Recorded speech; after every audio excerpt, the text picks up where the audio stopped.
안녕하십니까? 네, 교과 공부 시간입니다. 2026년 제1기 하늘과 땅을 하나로라는 제목을 가지고 빌립보서와 골로새서를 기준으로 해서 공부를 하는데요. 오늘은요, 문답식으로 풀어보는 교과 공부 제9가가 되겠습니다. 제목은 화목과 소망이라는 제목으로서 함께 공부해 보겠습니다. 자, 제9가 화목과 소망이라는 제목입니다. 먼저 골로새서 1장 20절에 23절에 기록된 화목의 범위는 어디에다 적용시키는가를 한번 볼까요? 화목이라는 범위를 갖다가 지난주 목요일 공부를 우리 했을 때는 온 우주적 화목이 이루어졌음을 공부를 했습니다. 그런데 이번 국가에서는요, 골로새 1장 21절부터 23절에서는요, 개인적인 차원에서 화목으로 그 초점을 옮겼습니다. 예, 화목의 조건은요, 죄로 인한 하나님의 생명으로부터 단절된 사람이죠. 그 인간은 예수님이 십자가로서 죽음을 통해서 모든 사람은 그를 믿음으로 화목하게 하신다는 것이었습니다. 그래, 그래서 화목의 조건은 무엇이다? 예수 그리스도의 십자가의 죽음으로 말미암아 이루어진 그런 조건이 있었다. 예, 개인적인 화목의 과정은 어떻게 정리할 수가 있는가라고 묻는다면요.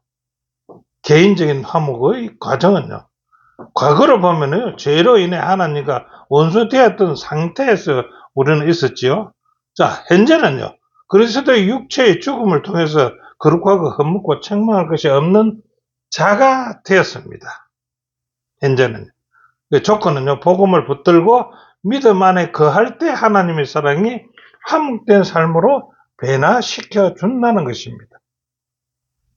이것을 기준으로 해서요, 바울이 말한 만세와 만대로부터 감추어졌던 비밀이란 말이 있는데 그 비밀이란 말은 무엇인가? 이 비밀은요, 오랫동안 감추어졌으나 이제 성도들에게 나타났다는 뜻이 되겠지요. 그 내용은 너희 안에 계신 그리스도 곧 영광의 소망이라는 것입니다. 그 내용은요. 이는 개인의 구원뿐 아니라요, 만물을 새롭게 하시는 하나님의 구원의 계획이라는 것입니다. 그래서 바울은 바로 이 복음을 열정적으로 전했던 것을 우리는 공부로서 통해서 압니다. 그래서 오늘 기억절은요, 하나님이 죄를 알지도 못하신 이를 우리를 대신하여 죄로 삼으신 것은요, 우리로 하여금 그 안에서 하나님의 의가 되게 하려 하심이라고 고린도서 5장 21절의 말씀이 오늘 기억절이 되겠습니다. 자, 화목의 소망의 첫째 날은요, 악한 행실에서 돌이켜서 화목하게 하라 이겁니다. 자, 화목의 소망의 첫 번째 날은 악한 행실에서 돌이켜 화목하게 하심이라는 뜻입니다. 예, 이것은 골로새서 1장 21절 22절에서 바울은요, 인간의 상태를 어떻게 묘사하고 있는가를 한번 볼까요? 네, 골로새 1장 21절에 따르면은 우리는요, 멀리 떠나 마음으로 원수가 된 자들이라고 얘기하고 있습니다. 이는 죄로 인해서 하나님과의 관계가요, 단절됐지요. 그래서 적대적인 상태에 있었음을 의미하는 것이 골로새 1장 21절의 말씀입니다.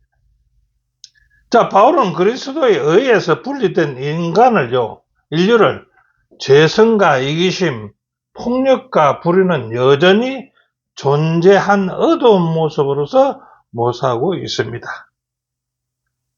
자, 인간이 하나님을 멀리 떠났을 때요, 하나님은 화목하기 위해서 어떠한 조치를 취했는가 한번 볼까요? 에덴에서 하나님의 곁을 떠난 아담에게 하나님은 화목하게 해서 어떻게 했습니까? 내가 어디 있느냐라고 하면서 찾아왔습니다. 자, 오늘도 하나님은 잃어버린 한 마리의 양, 곧 우리 한 사람을 계속 찾고 계신다는 것입니다. 골로새 1장 22절에 따르면요, 화목하기 위해서 그리스도께서 십자가에 죽으심으로 우리를 거룩하게 하시고 흠없게 해서 화목하게 하신다는 사건이 그리스도의 십자가의 죽으심입니다. 복음은요, 인류가 하나님과 화목을 위해서요, 우리가 해야 할 일은 무엇이냐라고 한번 물어본다면요. 첫째, 우리는 스스로를 구원할 수 없기 때문에 예수께서 오셔서 우리를 죄를 위해서 죽으셨음을 믿어야 하고요. 두 번째는요, 믿음과 회개와 침례를 통해서 그분의 죽음을 우리의 죽음으로 받아들여야 하고요. 세 번째는요, 우리가 지금 사는 삶은요, 그분의 재창조하시는 능력을 경험하고 그분이 우리 안에서 사시게 하는 그리스도와의 연합의 삶으로 살아가야 한다는 것입니다. 자, 이 세 단계는 시간적으로 반드시 나누어지는가 하면은 반드시 그렇지는 않다는 것입니다. 한순간에 일어날 수도 있으며 매일의 헌신 속에서 하나님과의 화목의 삶을 경험해야 한다라고 얘기하고 있습니다. 교훈은 이렇게 말합니다. 하나님은요, 우리를 구하실 완벽한 계획을 가지고 계시죠. 우리와 사단 사이에서 저기를 두시고 창세기 3장 15절에서 주셨던 원복음의 약속을 이행하신다는 겁니다. 자, 둘째 날 화목과 소망에서는 둘째 날은요, 만일 너희가 믿음에 거한다면 화목하고 소망이 있을 수 있다는 것입니다. 우리가 믿음에 거한다면요.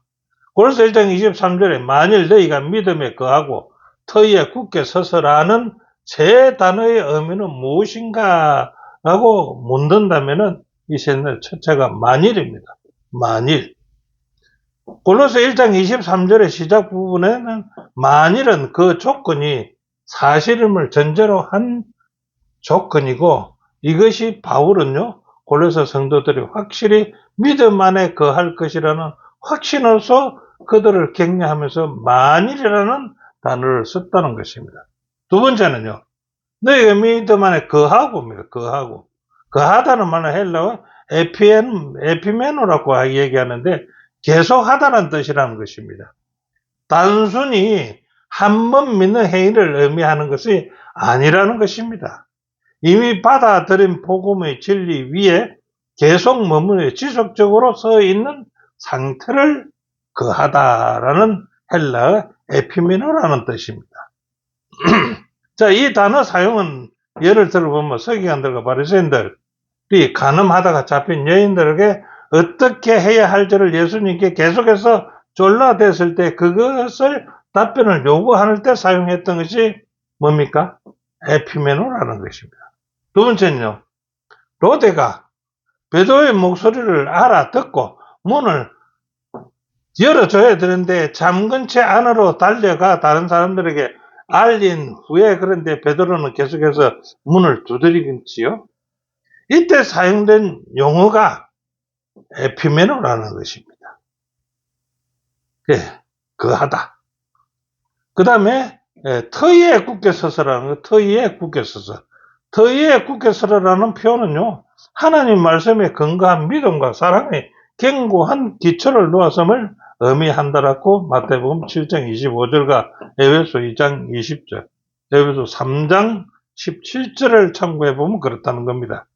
여기에 굳게로 번역된 헬라어 헤드라이온스는 움직일 수 없는 구조물을 의미한다. 이겁니다. 더 나아가 복음의 소망에서는 흔들리지 아니하는 그리스도인을 의미한다. 우리 그리스도인은 그 믿음에서요 흔들리지 않는 건물과 같이, 즉 헤드라이오스와 같이 움직일 수 없는 구조물이 되어야 된다. 우리 믿음이 이렇게 흔들리고 저렇게 흔들려서는 안 된다는 말이죠. 자, 골로새 1장 23절은요. 구원과 믿음의 지속성 사이의 관계를 어떻게 설명하고 있는가 한번 볼까요? 골로새 1장 23절은요. 신앙의 지속성과 책임을 강조한다는 것입니다. 바울은 구원이 단순한 과거의 한순간의 경험이 아니라는 것입니다. 터에 굳게 서서라는 얘기했죠. 복음의 소망 안에서 계속 거하는 삶과 연결되어 있음을 보여준다는 것입니다. 그는 골로새 성도들의 믿음과 굳건함을 인정하면서도요, 그들이 인간적인 가르침이나 율법주의적 사상으로 돌아갈 가능성을 염려에 두고 하신 말씀이라는 것입니다. 따라서 이 구절은요, 한번 구원받으면 자동적으로 영원히 보장된다는 어떤 사람들의 말은 아니란 태도를 지지하기보다는요, 믿음 안에 끝까지 거하며 흔들리지 않는 삶을 강조한다는 것입니다. 참된 믿음은요, 지속되면서 복음의 기초 위에 굳게 서 있는 삶으로 나타난다는 것입니다. 자, 교훈은 이렇게 말합니다. 바울은요, 골로새 성도들이 복음이 주는 소망을 굳게 붙잡기보다 인간적인 구원의 길을 따라갈까 염려하여서 그 소망에서 흔들리지 않고 굳게 설 것을 권면하는 말씀이 되겠다는 것입니다. 자, 세 번째 화목과 소망은요, 하나님의 영원한 계획이라는 것입니다. 화목과 소망이라는 것은 하나님의 영원한 계획입니다. 자, 어떻게 될까요? 골로새 1장 24절 25절을 본 하나님의 영원한 계획은 무엇인지 한번 봅시다. 골로새 1장 24절과 25절에는 바울은요, 자신이 겪던 고난을 그리스도의 몸된 교회를 위한 것이라고 말합니다. 그는 자신의 고난을 억울하게 여기지 않고 오히려 기쁨으로 받아들입니다. 왜냐하면 그것이 하나님의 영원한 계획 속에 포함되어 있기 때문이라고 바울은 골로새서에 얘기하고 있습니다. 자, 그리스도께서 미리 경고하셨던 이 고난은요, 장차 우리에게 나타날 영광과 저기 비교할 수 없는 영혼의 하나님의 영원한 계획의 큰 그림이기다 이깁니다. 이것이 하나님의 영원한 계획이죠. 자, 바울이 감옥에 갇혀 있는 동안에 하나님의 영원한 계획을 어떻게 일하셨는가 볼까요? 바울은 감옥에서요. 바울은 감옥에 갇혔지만은요, 하나님의 말씀은 메시지가 아니었다. 바울은 이렇게 갇혀 있는 동안에도요, 빌립보서와 에베소서, 빌레몬서가 기록되었다는 것입니다. 그리고 석방 후에는요, 하나님께서 그에게 영감을 주셔서 중요한 권면들이 담긴 디모데전서와 디도서를 기록하게 하셨다는 것입니다. 그리고 로마 감옥에서의 마지막 기간 동안 그는 디모데후서를 썼다는 것입니다. 이게 하나님의 영원한 계획이었습니다. 요컨대 이 마지막 몇 년 동안 바울은요, 신약 성경의 상당 부분을 기록한 기회를 얻었으며 아마 히브리서도 이 기간에 기록되었을 것이라고 얘기하고 있습니다. 저자는요.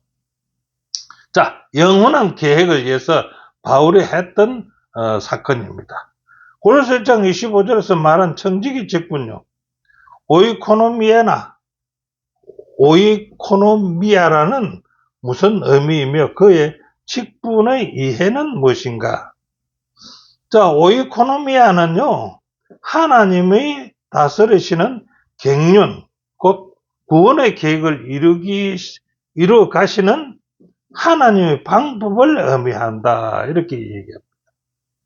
바울은 자신의 사도직을요, 개인적인 사명이 아니라 창세전부터 계획된 하나님의 영원한 구속 갱륜 속에 포함된 작은 부분으로 이해를 했다는 것입니다. 그래서 그는 자신과 다른 사도들, 구약의 모세와 선지자들까지도 하나님의 말씀을 이루기 위한 세워진 하나의 도구에 불과하다고 그렇게 인식했다는 것입니다. 자, 교훈은요, 바울이 옥중 활동을 포함한 자신의 사역을 창세로부터 시행되기 시작한 것이고, 훨씬 더 크고, 장기적인 하나님의 계획의 작은 한 부분이 사도 바울의 옥중 생활에 포함되었다고 얘기하고 있습니다. 자, 화목과 소망에 나타난 하나님의 비밀은 무엇입니까? 네, 첫날 말씀입니다. 바울이 두 번이나 말한 비밀, 골로새 1장 26절, 27절 보면 비밀이라는 말이 두 번이나 나와요. 어떤 비밀을 말하는 것일까? 이 비밀은 뭐일까요?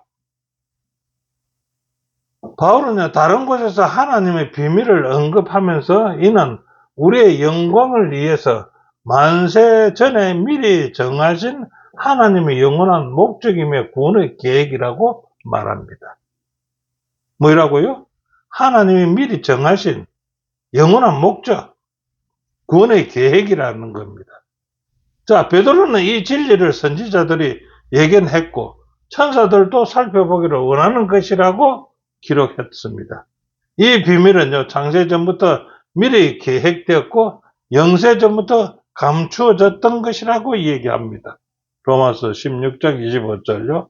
그러나 이 비밀은요, 그리스도의 생애와 죽음, 부활을 통해서 마침내 우리 앞에 나타났다는 것입니다. 그게 고린도서 3장 14절. 두 번째요, 하나님의 비밀에 관한 다음 구절들은 구원 계획의 다양한 측면을 어떻게 밝혀주는가 한번 살펴볼까요? 에베소 1장 7절부터 10절은요, 그리스도의 피로 말미암은 속량과 제사함, 그리고 때가 차면 하늘과 땅의 모든 것이 그리스도 안에서 동일하시는 하나님의 계획을 우리는 보여준다고 말합니다. 에베소 3장 3절 6절은 또 뭐라고 합니까? 이방인도 복음을 통해서 유대인과 함께 상속자가 되고요, 한 몸의 지체가 되고요, 약속에 참여하는 자가 되었다라고 밝히고 있습니다. 자, 복음을 통해서 밝혀진 이 비밀이요, 정확히 어떻게 이루어지는가를 한번 볼까요? 자, 하나님 왜 하늘의 귀중한 보물인 예수님을요, 우리의 구원을 위해서 내어주실 만큼 우리를 그토록 사랑하시는지는 우리가 영원토록 연구할 하나님의 큰 비밀이라고 얘기합니다. 자, 그리스도께서 우리를 대신하여서 죽으시고 다시 사신 것은요, 우리가 더 이상 자신을 위해 살지 않고 그분을 위해 살게 하려 하십니다라고 고린도서 5장 15절에 얘기하고 있습니다. 또한 유대인과요, 이방인을 하나로 연합하여서 한 몸된 교회를 이루게 하시고요, 이미 영적으로 하늘과 연결된 삶과 장차 받을 영광의 소망을 누리게 하는 하나님의 비밀이라고 얘기합니다. 자, 교훈에서는 비밀을 어떻게 말합니까? 하늘과 땅을 연합하게 할 비밀이 복음을 통해서 밝혀졌다라고 얘기합니다. 그 결과 믿는 모든 사람이 복음을 통해서요, 하나님의 약속을 공유한 한 몸인 교회로 연합하게 되었다라고 말하고 있습니다. 자, 화목과 소망 다섯째 날요. 다섯째 날 화목과 소망은 복음의 능력이라고 말합니다. 골로새 1장 28절 29절에요. 바울은요, 세 번이나 반복해서 각 사람이라고 한 이유는 뭐죠? 각 사람이라고 한 이유. 자, 바울은요, 복음이 특징이 계층이나 소수에게만 해당되는 것이 아니라 모든 사람에게 적용되는 것임을 강조하는데 왜 세 번이나 각 사람이라고 했는가? 유대인이나 헬라인, 종이나 자유인 등 구분 없이 복음은 각 사람에게 동일하게 전하여진다는 말이 되겠죠. 동시에 이것을 집단이 아닌 개인적 책임과 개인적 구원을 강조하는 말이 각 개인이라고 세 번이나 말하고 있다는 것입니다. 신앙은요, 공동체 안에서 자라지만은요, 결국 하나님 앞에 서는 것은 각 사람이죠, 공동체가 아니라는 것입니다. 바울은요, 복음 전파의 목표는요, 각 사람을 그리스도 안에서 완전한 자로 세우려 함이라고 가르치고, 그는 가르치고 경고함으로 이를 행한다라고 얘기합니다. 자, 각 사람을 그리스도 안에서 완전한 자로 세우려 함의 의미와 방법은 어떤 것이 있는가? 첫째는 완전한 자로 하기 위해서 가르침입니다. 완전한 자로 번역된 헬라어 텔로이오스는요, 단순한 흠없는 완벽함이 아니라 성숙하고 완전한 상태예요. 성숙하고 완전한 상태입니다. 곧 영적으로 성장하여서 그리스도를 닮아가는 상태를 의미한다. 이것이 가르침에 있다는 것입니다. 두 번째는 경고이다. 경고하다. 어떤 길은 보기에 오르나 그것의 끝은 사망의 길이다라고 잠언 14장 12절에 말했죠. 영적 분별력은요, 성령의 인도하심을 따른 하나님의 말씀에 대한 지식에서 나오는 경고라고 말합니다. 자, 바울의 목표는요, 각 사람을 그리스도 아래서 성숙한 제자로서 세우는 것이기 때문에 이것은 가르쳐야 된다. 그래서 경고한다. 거짓 가르침이 설득력을 갖는 이유와 분별 방법은 어떤가요? 분별하기 위해서 가르쳐야 되고 경고하는데 성경을 정확히 아는 것이라는 거예요. 성경을 가르쳐야 됩니다. 성령의 인도하심을 구하는 것이라는 것입니다. 세 번째는 말씀을 기준으로 판단하는 영적 분별력을 갖는 것이라고 했습니다. 그래서 이것은요, 거짓 가르침은 진리를 일부 섞어서 더하거나 빼기 때문에 설득력이 있으며 우리는 말씀과 성령의 인도하심으로 분별해야 된다. 그래. 성경을 알아도 분별하는 능력이 있어야 된다. 이것은 성령의 인도하심에 따라서 분별해야 된다라고 얘기합니다. 자, 교훈은요. 바울의 복음 전파의 목표는요. 각 사람을 그리스도 안에서 완전한 자로 채우려 함이라는 것입니다. 이를 위해서 성경의 가르침을 받고 경고에 귀를 기울여야 된다라는 것입니다. 그래서 우리는 가르치기도 하고 경고도 해야 된다. 자, 오늘 공부는요, 이렇게 마치고 그 결론을 한번 들어가 봐서 앞에서 공부한 것을 다시 짚어본다면, 첫째가요, 바울은요, 골로새 성도들이 인간적인 구원의 길을 따를까 염려하여 흔들리지 않고 복음의 소망에 굳게 설 것을 사도 바울은 골로새인들에게 권면하고 있습니다. 두 번째는요, 하나님은 구원의 완벽한 계획을 가지고 계시죠. 바울은 그의 사역을 창세로부터 시작한 더 크고 장기적인 계획의 작은 한 부분을 바울은 자기도 맡았다라고 얘기합니다. 자, 세 번째는 하늘과 땅을 하나 되게 할 비밀이 복음을 통해서 밝혀졌고요. 모든 사람이 복음을 통해서 약속을 공유한 한 몸인 교회로 연합하게 하는 것이다 라고 했고요. 네 번째는 복음을 전하는 것은요, 각 사람을 그리스도 안에 완전한 자로 세우려 하기 때문에 각 사람에게라고 합니다. 이를 위해 성경을 따라야 한다라고 얘기하고 있습니다. 자, 오늘 공부는 여기까지입니다. 네, 함께 공부해 주신 여러분 대단히 감사합니다. 다음 주에 다시 뵙겠습니다.